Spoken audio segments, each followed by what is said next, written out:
Hello and welcome to the Emergency Services Times podcast, where you can hear the speakers who joined us on stage at the Emergency Services Show 2024. Cutting through the hype, how AI can deliver for emergency services. Based on real and live police deployments, learn how Cull transcription, trained by AI for Emergency Services, FCS and Avoira, provides an insight into caller demand, risk to life and efficiency improvement inside your organisation. I'm joined by Tim and Richard, who are from the Federation of Communication Services, and Ian here, who is from Avoira. And I'm going to start by throwing to Tim, who's going to set out the landscape for us when it comes to artificial intelligence and the blue light sector. Tim, over to you. Yes, thank you very much indeed. First of all, I suspect not many of you are completely familiar with the Federation of Communication Services, under whose wings this is being produced.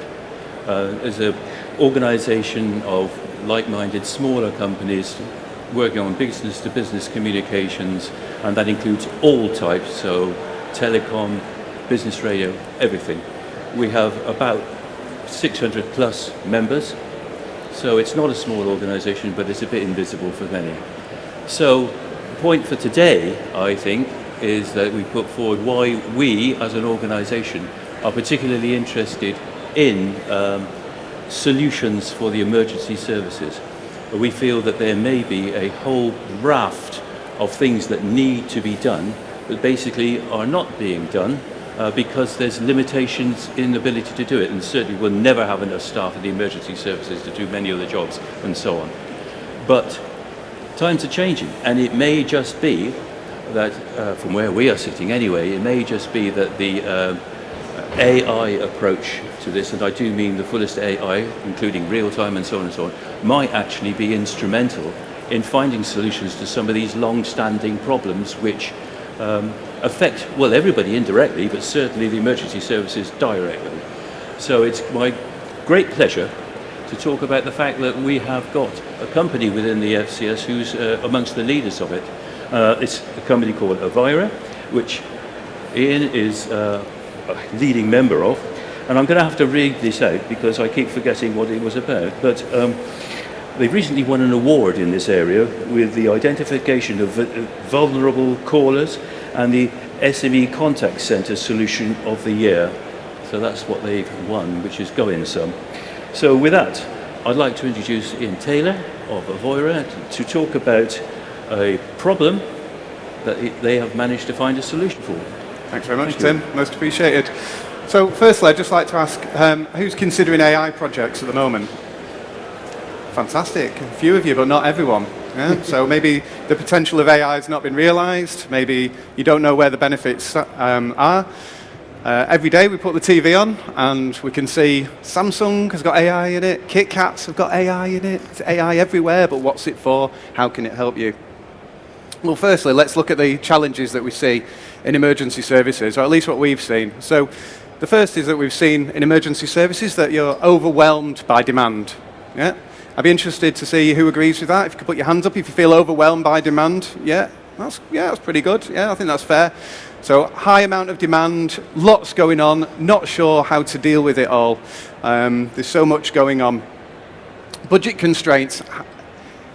Money's getting cut everywhere. It's hard to hold on to staff, agent well-being. How do we look after the people that work inside our organisations? And lastly, crime and fraud. So in the police forces that we work with, we're seeing that fraud is absolutely a huge issue. It's Britain's most reported crime at the moment. So these are the challenges that we're seeing across emergency services. What we've developed is a speech analytics solution, a transcription solution that we've put inside HMRC.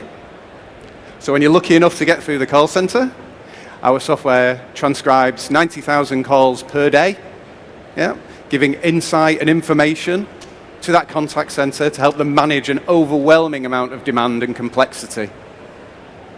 We've also put it in some of the most challenging contact centres in the UK, including Gwent Police, where we have it installed there, and you have 50 agents on the phone at any one time, and our software is transcribing every single call that's going into that contact centre.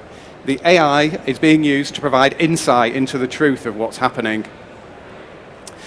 Now, the reason it's become much more affordable is that cloud computing is in our pocket, right? We're all using Netflix, Disney, we're uploading our emails and our documents up to the Google Cloud and AWS.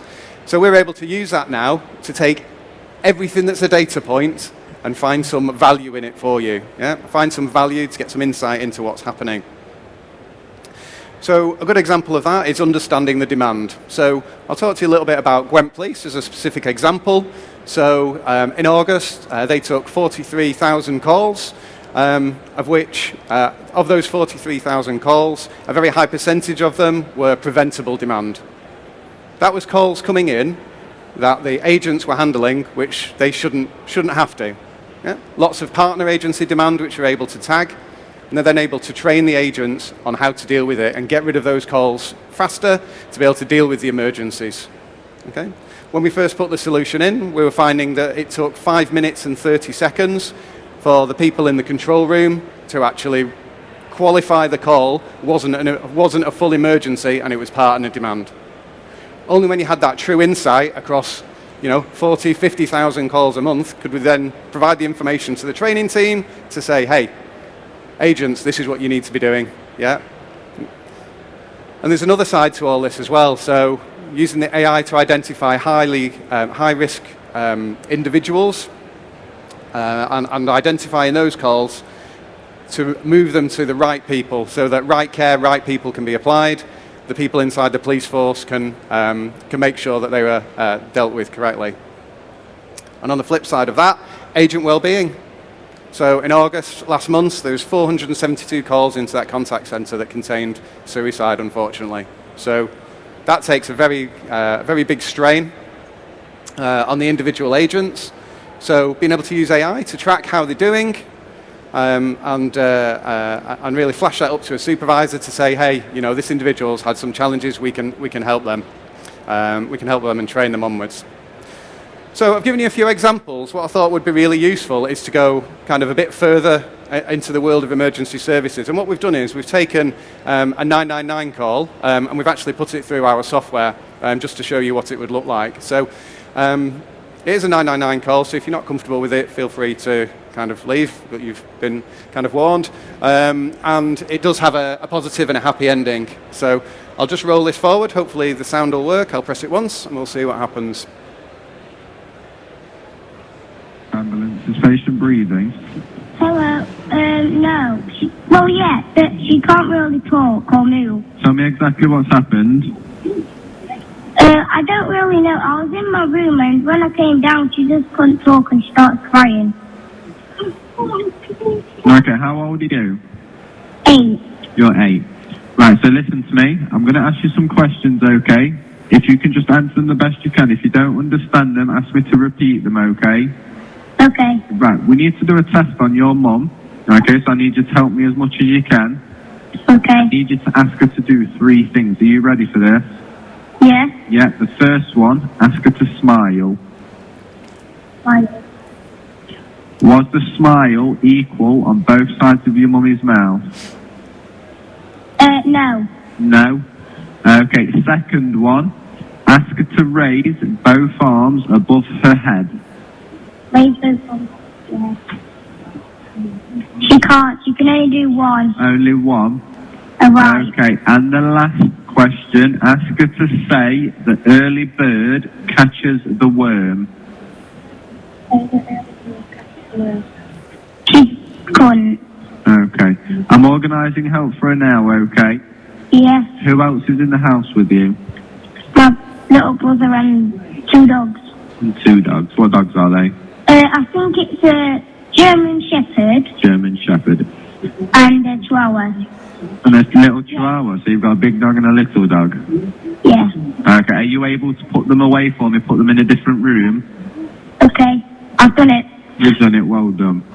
We're nearly there, okay? Are you looking out the window for them? Yeah. Let me know when you see their flashing blue lights, okay? Okay. Idiot. The crew's there? He's here now. Is he there? Yeah. Okay, well done, and I'll leave you with him.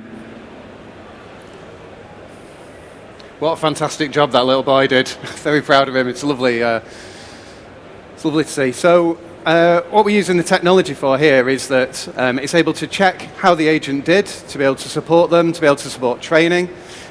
What you can see on the screen there is, of course, the transcript down the right-hand side. So it's captured every single word that's been said by the caller and the agent. And what is really good about this particular scenario is that the agent has done an absolutely incredible job. So doing a good job is promoted. He's asked the 3 questions that he needed to ask, and then the software automatically kind of scores that, and he's able to present that to the supervisor, and he's been able to use it as an example of really, really good practice. So as you can see a bit further along, again, it's really useful to make sure that the staff are being supported with the right information. You can see here that this individual call was scored, that he followed the correct procedure. Now, of course, this is just one call. You've got many calls going into your organization. This is just one individual example. Because of cloud computing and AI, you're now starting to get a view across all of it, right? So you're blowing a window into your operations to see the truth of exactly what's happening, your partner demand, your failure demand, what exactly is happening in relation to agent training, agent behaviors, and of course concern for welfare for the general public. And with every call that's transcribed in the back, using the mass computing power, what you can also receive now with the latest versions of this kind of software is it can also auto-summarize what's happening on the call. So you can see a little summary on the right-hand side there. AI has moved along so fast now that it's able to take all the information, every word being said on the call, what's involved, and it understands the context of what's happened. And as the call is happening, a summary develops and builds, and then as soon as the call ends, the agent has that summary presented to them. Now, at the moment, we're kind of the technology people. We're a team of 12 with lots of developers elsewhere and such like. We don't know exactly how you're going to use this summary throughout the emergency services, but it does feel that this could be something that could be useful to have a pretty accurate description of what the call was about, what the emergency was about, in a short form summary that could be spread across digital networks. And of course, you've got a permanent record of this as well for future checks and for future interactions. Something that we've done as well, specifically for police, emergency services, and for the forthcoming Action Fraud project, which we're going to be working on when that goes live in around March, probably, delayed a year, not us, is the fact that we're able to train the AI. Okay, so at the moment we're all using AI and speech recognition ourselves in our cars and on our phones, but it's typically trained to American English.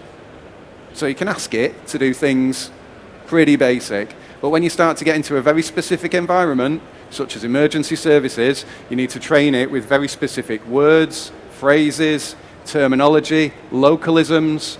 So like at Gwent Police, for instance, we've trained the software to identify some Welsh statements as well. So you get that extra insight, so it's more specific to your world, and the data that is being received to check quality, to feed into training, is really, is really beneficial. So even the ability to just reduce the amount of time a call takes to qualify whether it's an emergency or not, by the time you add that time up, times it over all the agents, it's a significant saving. Okay? So the latest generation as well of AI is democratizing all the data of every single interaction inside your organization, where anybody with no technical skill can ask a question in natural language. So just like you might tap into Google, did this thing happen? Tell me about this thing. Yeah? You can do the same with your big database of all the interactions at your emergency services site. Yeah? It could be as small as 20 agents up to much bigger, but if the data's in there, anybody with no technical skill can ask questions in natural language. So we've just used this example that we've played back to you and just asked whether the agent asked the 3 correct questions to see whether it was a stroke. So did they qualify that call correctly? So you're starting to be able to interact with your data, ask it questions, understand what's going on.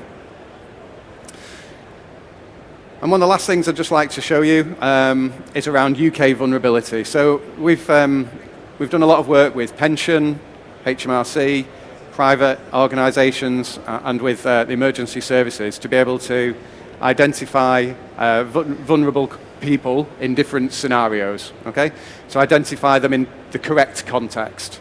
Yep. It is me that has the anxiety. I'm calling because I'm anxious. Yeah? I'm on medication for anxiety, for depression. Yeah? It is me, I am me.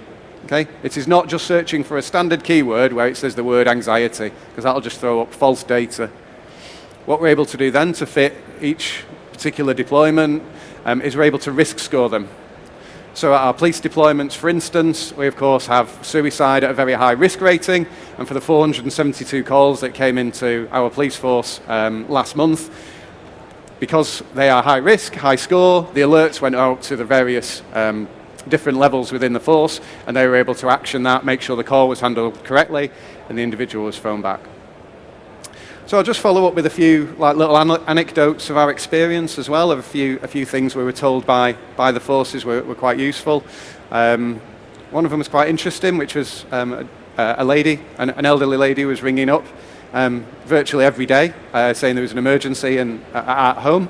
But each one of the separate agents was handling the call, like as a kind of a round robin, by chance.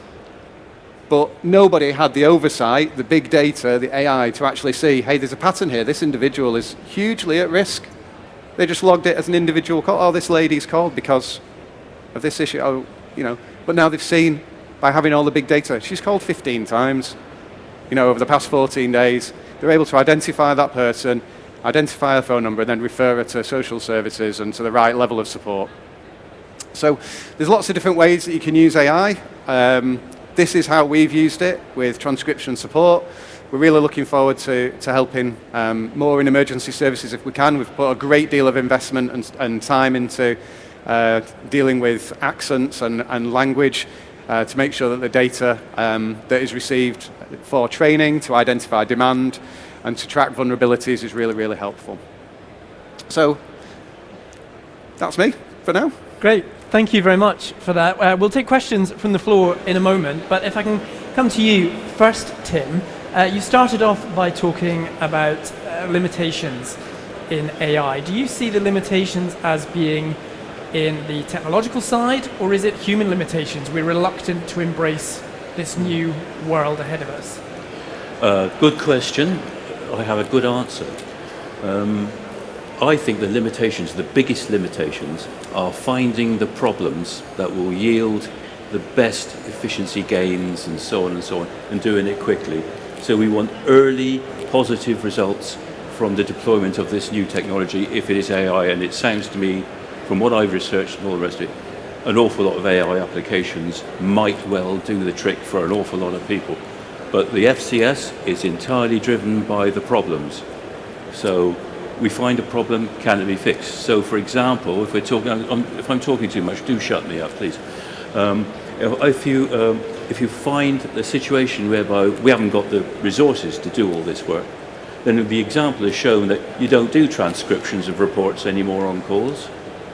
You don't need to do any of it. I believe the situation is that report can be summarized to the essentials, and the essentials can be used as search criteria, if I can use an old-fashioned term, to report to other people who may well be in the same situation, completely unknowing to them. Suddenly they find this great big pile of information coming at them, and it's relevant, every single word.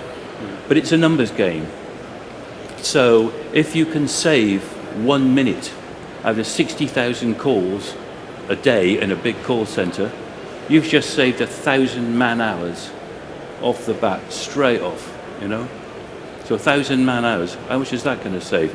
Well, probably not a lot of money saved, but you'll be able to do an awful lot more than you would have been able to do before.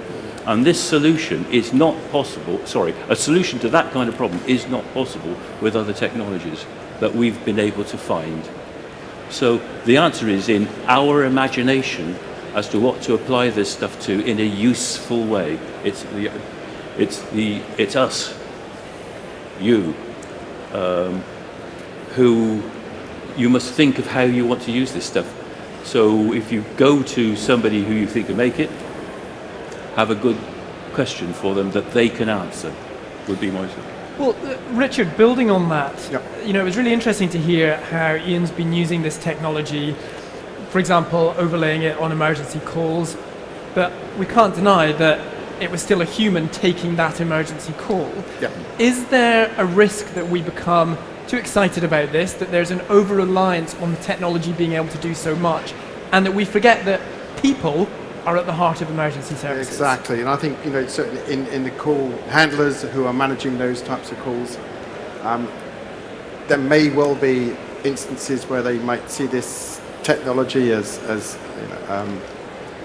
kind of overwhelming, but in certain terms of being able to assist them with how they should progress with the call, how they should manage that, how to reduce the time it takes to arrive at the appropriate decision outcome, to help drive the next steps in terms of decision making and how they manage the situation, then there I think will always be a point of embracing the new technology, the concerns that might bring, but I think as we have experience with everyday technology we experience these days, it becomes adopted, people learn with it, they grow and they express their abilities to actually improve what they're looking to achieve, and the outcomes they're looking to make sure happen are in a positive form. So, Ian, the reason you've been able to do what you've been able to do is by hoovering up vast amounts of data. Police forces, ambulance services, unfortunately, they're not impenetrable. How do we ensure that this data that you're hoovering up is secure and that people who don't have malintent can't get hold of it? Yeah, that's a very good question, and I love the term hoovering up. That's not one we've used before. So when we started on our little journey with this software 5 or 6 years ago, one of the first things we recognised was the importance of security and data. So listen, Facebook, Amazon, the consumer has been the product, okay? So you've all given away your personal data for free to those huge organisations. They're now monetising that, okay?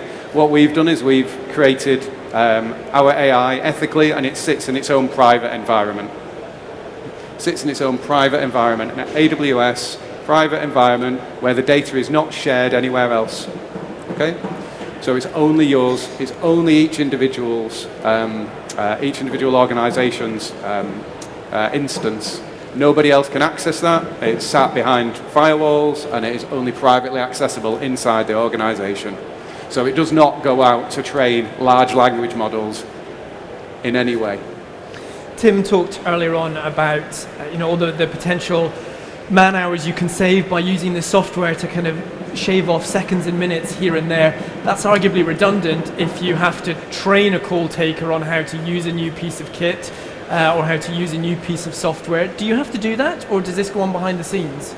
Yeah, that's a good question. So we do provide a small amount of training to agents, but what's really important is that with this particular variant of our solution, that we train the management. It's them that we are empowering with lots of information as to what's happening in the organisation.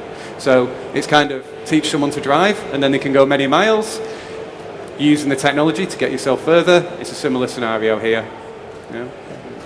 Does anyone have any questions about AI in the emergency services that they would like to ask this panel? If not, then I'll pick up with you, Tim. How is the UK faring on this front? Are we ahead of the curve, or are we lagging behind what other countries are doing? It's rather difficult to find out the exact position relative in various countries and so on, because unfortunately there is an enormous amount of hype about the AI side of things and very little by comparison of information about what is being done to improve the situation for people in the various services and so on. So, I would not measure it by saying how many articles about AI is in the publications.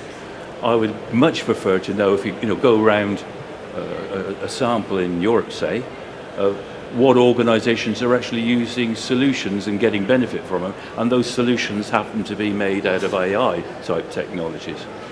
So I'm still trying to keep very firmly on the side of what's the problem, how do we fix the problem, and maybe AI. One other thing I would say, though, you mentioned the word management there. I understand this thing to work such that it could actually detect that the call is not an emergency call, it should be directed to a 101 service. Yes, that's correct, yeah. So, that's direct saving. Yeah. Did you want to pick up on that, Ian? Thanks very much, yeah. I think in terms of adoption, people are overwhelmed by the hype, right? As I said at the start of the talk, AI is kind of everywhere, but what's it for? We've shown you a very specific example. In the UK, what we're finding is, when we sit in front of organisations, we say, have a little proof of value, have a little playground, take a small amount of data and a use case, and start there. Yeah? That's the first toe in the water. I wanted to try to avoid using that phrase because it's so overused, but it is true. You don't have to jump wholeheartedly with a huge organisation with lots of commitment. I think starting on a very specific small use case, will AI fix this problem here? And once that's done at a nice size and it's delivering, then it gets the confidence to grow and grow. I mean, HMRC, great example. So, the amount of vulnerable callers that we identify there to help the tax office look after the British public, it's really been good for them. Sticking with the theme of problems for the moment, great if you can use it in HMRC to filter calls, great if you can get some oversight on ambulance service calls. Did the call handler assess this stroke correctly? Is there a point where the AI has to stop and, this is now a mountain rescue operation, this needs people on this, or this is, a large-scale industrial fire, let's lose the AI because this needs people on this. Where's the cut-off point? Yeah, okay, so I informally use a little description of this, which is like it's having your own little R2-D2, right? So for your Star Wars fans out there, or otherwise, it's just there to be a helpful enabler to the human, right? So the skill lives in the human. Years of experience, life experience and the rest lives in the human. This is just providing the useful information as to what's happening. Yeah? So vulnerable callers, for example. This is providing, hey, you've had these very high-risk callers inside your emergency services. Would you like to go and look at these calls and see how you can help them? The AI is doing nothing more other than just being a big fishing net. It's just fishing through all of the data on behalf and then pointing the people in the right direction to then use their human skill and years of experience. Does anyone have any questions for the panel which they would like to ask? Gentleman in the back there. How does it deal with regional accents up and down the country? That's a good question, especially as we've one of our clients has been Scottish Power, so they've got the agents up in Glasgow, all the way down south as well. So the engine itself, the transcription engine, has been trained with lots of different accents and British accents, and it can deal with mistranscriptions, for want of better words. So when certain words and phrases are said, if the engine mistranscribes it, the humans can basically train it to be accurate. So we've trained it to deal with these accents and different phrases and localisms. So, and that's typically on a per customer basis as well, because it's a private instance of the AI, not a huge, standardized Amazon, Google type of one. Because it's private, you can train it to identify whatever's required. So, it's worked well with that. Any more questions that anyone would like to ask? Gentleman at the front. Hi there. Hi. Some of the public sector organizations are relatively small in comparison to HMIC, with smaller resources. So there is a little bit of pre-work required before AI becomes kind of beneficial to the organization. What's your view and or advice to organizations with perhaps fewer resources and less kind of funding to be able to start on a proper journey of AI and kind of start seeing the proper results? Okay, that's a good question. Thank you for asking. So the smallest deployments that we've got, where our clients are getting really good value from, is 25 people. So we've got Gwent Police, an example, they've got 50 call handlers on at a time.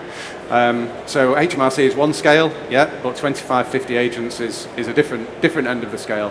What it's all about is the use case. What is the benefit that we are trying to achieve, as Tim was saying earlier?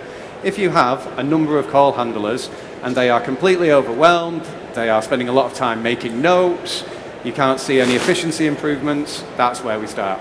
That's where we start. Focus on the use case, what's the benefit, the return, and then you start on a small proof of value, small amount of data, try and achieve that, and then if it's good, move on. If it's not, try something else. Raise your hand if you have a question that you would like to ask the panel. In the meantime, Richard, can I ask you, we talk broadly about emergency services. Often that defaults, as it has done here, to talking about police and ambulance, sometimes fire as well. But as we can see here, there's many more organisations that come under this banner of emergency services. Many of them voluntary organisations. Indeed. Well. Is there a sense of which organisations really benefit from this software and which it's really not applicable? Well, I think there will be, slightly rephrasing that, how the utilisation of this capability in general, how it could be applied. As Ian has highlighted, and also Tim has pointed out, that this could be applied to many different types of use case scenario, and I think over time this will evolve. The use of the capabilities will be more precise and specific to the application that needs to be provided. So I think over time it will be one size fits all. It will be constantly more modified and adopted by multiple different agencies at different scales as well. So I think watch this space to see how it's been developed and evolving over time. And I think maybe one question back to Ian would be, what are the future needs, and are they integrated into the capabilities of this at the moment, or where do you see the vision going in the future? Everything's moving really quickly in this world of AI and computing and such like. But what we are hugely excited about, which we're going to find more about this afternoon, is the ability for these AI engines to be trained with any documentation. So if you have huge amounts of legislation, guides, advice, just huge amounts of documentation, we are now able to feed these into a small piece of AI, and then you can then go into the software and ask the questions. Was this compliant? Did this thing happen against the procedure? We had Ofcom on the FCS stage earlier, and a huge amount of documentation and policies on there for all the right reasons. But the ability to be able to ask, hey, am I compliant? Ask in natural language. That is where I see things going. I'm sure you all use Google. You'll have seen now that the search bar presents the information slightly differently, with the summarization underneath. All the documents have been tracked and trailed to give you a really accurate answer. So we're seeing the AI grow, but specifically with documentation. And I think that's an interesting step forward. Do raise your hand if you have a question that you would like to ask the group. If not, then Ian, I want to pick up on something that you were asked about earlier, slightly developing the regional accents and dialects.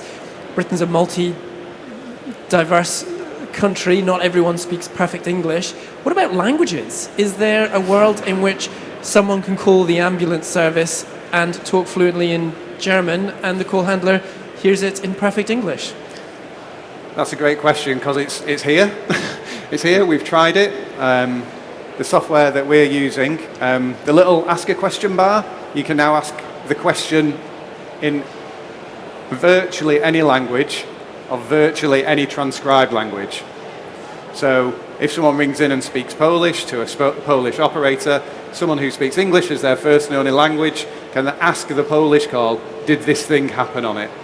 And this Gen AI will give you the correct answer. So on text we're there, and on speech it's just about there. So I know, I was just talking to Rich before, in the industry there's a large retail firm that we know. It's about 200 agents. If you ever buy certain types of flat pack furniture, it's not IKEA, it's a different one, and you ring them up, they're using accent planing technology. So all the staff are in India, but they've been given English accents, and as they speak live, the English regional accents are overlaid on top of the Indian accent. And it caused quite a bit of a debate. That I'm not a fan of that at all, because if you're losing a trust factor, I think. Yeah. Have you seen the weather today? It's -3. It's terrible. No, it's not. It's 42 degrees. I'm in Delhi. How can you be? You've got an English. What? Oh, because I've got accent planing technology. Is the AI for good? Well, Tim, that's a really important point there around transparency, because surely we should be telling members of the public when they call, 999 or 111 or whatever, by the way, your call's being listened to by AI, shouldn't we? Yes. Yeah, I think That's absolutely true. I mean, at this vital stage, a failure in trust in something this delicate at this point would be quite damaging, I think. Yeah. Did you want to add to that, Ian? Sorry, so excited to answer. Sorry, Tim. Because it's all private, it's in a private environment. There's no need to worry. It's not going out training Microsoft or Google or going into these large language models. They're kind of already done, right? They're already trained. Everyone using Facebook and Amazon, they're training their large language models. These are privately held. So like at HMRC, at Gwent Police, at Devon and Cornwall Police, where we've done deployment as well, it is all private. So it's not training anything to be used beyond its use case of helping the public and helping the organisations improve, not going anywhere else. This might be a bit specific for Ian, but is this at the moment real time or near enough real time that the call handler can focus on doing their risk assessment and things rather than typing out what's being said? You've got it. You've got it. Why should, when the technology is available, why should the agent be spending time, they should be focusing on using their years of skill and experience to listen to the caller and help them. So we spin it up in real time, but with caveats. It has a realistic delay of 3 to 5 seconds, a bit like when you're watching TV, right? So you watch Netflix, BBC, you put subtitles on, you can see there's a slight delay. That's exactly what our software is doing, okay? It's spinning in the background 3 to 5 seconds after the words are said. Then the summary presents itself, the pops, the prompts, the support. It's just enough. It's just enough. So it's there, real time. But yeah, we counter that minor delay. But the auto summarization trained is really what lots of organisations are taking on now, so that they don't have to tap away at the notes. And agents can go into those notes as well, the summarization as it's presented, and they can make changes. So if it's transcribed as Joan rather than John, as an example, the agent can make a quick change before hitting submit. But instead of spending 3 minutes typing out the summary, they can spend 30 seconds, have a bit more breathing space, and also there's a more efficiency gain inside the contact centre. Any final questions before we wrap up? If not, then a final one from me. We're talking about public bodies, public organisations spending public money. This is not software which has been developed by the Home Office. We're talking about private companies making this product, which has a price tag on it. And when it comes to spending public money, the bosses, the senior leaders, are often looking for the cheapest number on the bottom line. What's the risk there? And should they just be throwing all the money they have at it? I'm not sure who wants to take this one. Ian? Quick answer is like risk versus return, right? So being able to identify areas of efficiency improvement are where this product fits well. Yeah, agents who need help, who need improvements, this is where it works. This is where it's worth the investment. Only when you do the use case. Great. Did you want to add to that? Yeah, I'll go back to what, absolutely I do. I go back to what I say, we've got to think up the problems that we think are best solved with this technology. Now, as the technology gets better, we can expand the scope of those problems. But if you've got a really good problem, good as in bad, then you actually take a look as to what the gain would be by introducing AI. And if it's a 50% cut in manpower records, and sorry ladies, lady power reported, then that's also going to reach the bottom line. Yeah. Or if it doesn't, there's something seriously wrong. Excellent. Please do join me in thanking Ian, Tim, and Richard for this talk. Thank you very much. Thanks for listening. If you like this session, then be sure to browse the rest of the programme for the show. Share the link and subscribe to receive updates on new content from us here at Emergency Services Times.